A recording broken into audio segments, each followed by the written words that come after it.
Hi everyone, it's Lorene from the Natrona County Library. It's February, which means it's Black History Month, and I have a favorite story that I used to read to my kids when they were little and to my second graders when I taught second grade. And it is called Henry's Freedom Box, a true story from the Underground Railroad, and it is by Ellen Levine and Kadir Nelson.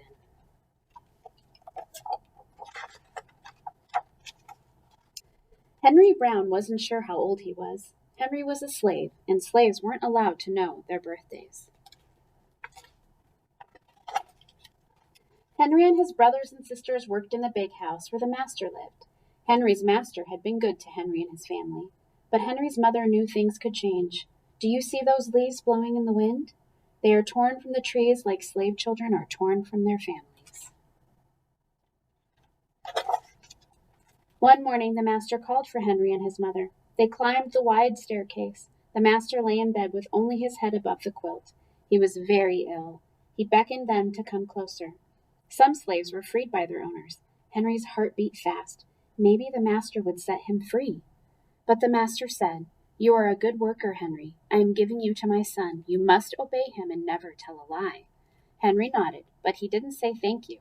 That would have been a lie. Later that day, Henry watched a bird soar high above the trees. Free bird, happy bird, Henry thought. Henry said goodbye to his family. He looked across the field. The leaves swirled in the wind.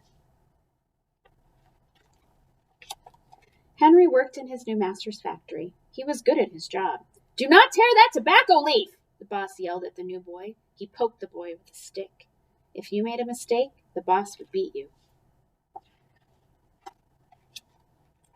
Henry was lonely. One day he met Nancy, who was shopping for her mistress. They walked and talked and agreed to meet again. Henry felt like singing, but slaves don't dare sing in the streets. Instead, he hummed all the way home. Months later, Henry asked Nancy to be his wife. When both their masters agreed, Henry and Nancy were married. Soon there was a little baby, then another, and another. Henry knew they were very lucky. They lived together even though they had different masters. But Nancy was worried. Her master had lost a great deal of money. "I'm afraid he will sell our children," she said. Henry sat very still. Henry worked hard all morning. He tried to forget what Nancy had said. His friend James came into the factory. He whispered to Henry, "Your wife and children were just sold at the slave market." "No!" cried Henry. Henry couldn't move. He couldn't think. He couldn't work. "Twist that tobacco!" the boss poked Henry. Henry twisted tobacco leaves. His heart twisted in his chest. At lunchtime, Henry rushed to the center of town. A large group of slaves was tied together. The owners shouted at them. Henry looked for his family. "Father! Father!" Henry watched his children disappear down the road.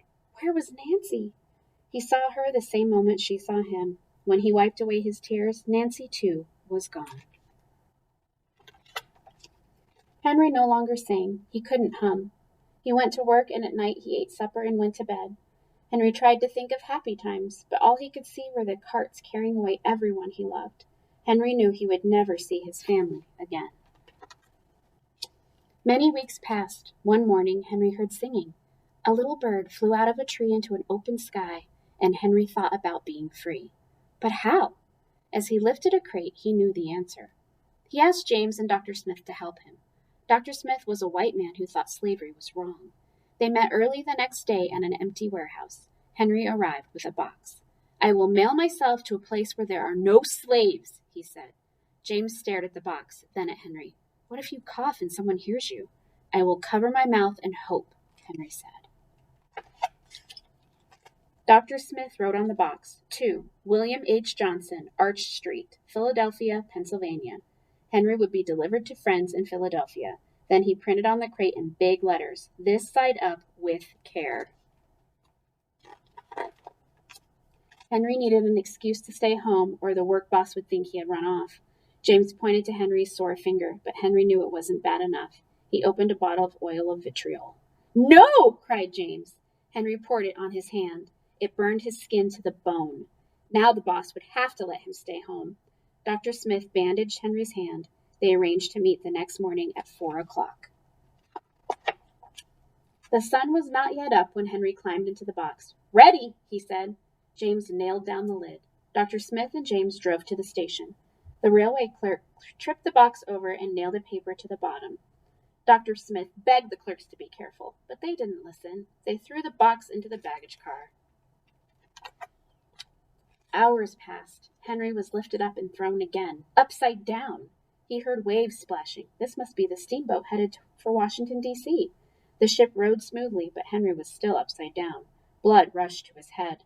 His face got hot. His eyes ached. He thought his head would burst, but he was afraid to move. Someone might hear him. "I'm tired of standing," someone said. "Why don't we move that box and sit on it?" said another. Henry held his breath. Could they be talking about his box? Henry was pushed. The box scraped the deck. Now he was on his right side. Now on his left. And suddenly, right side up. "What do you think is in here?" said the first man. "Mail, I guess," said the other. "I am mail," thought Henry, "but not the kind they imagine." Henry was carried off the steamboat and placed in a railroad car, this time head up. He fell asleep to the rattling song of the train wheels. He awoke to loud knocking. "Henry, are you all right in there?" "All right," he answered. The cover was pried open. Henry stretched and stood up.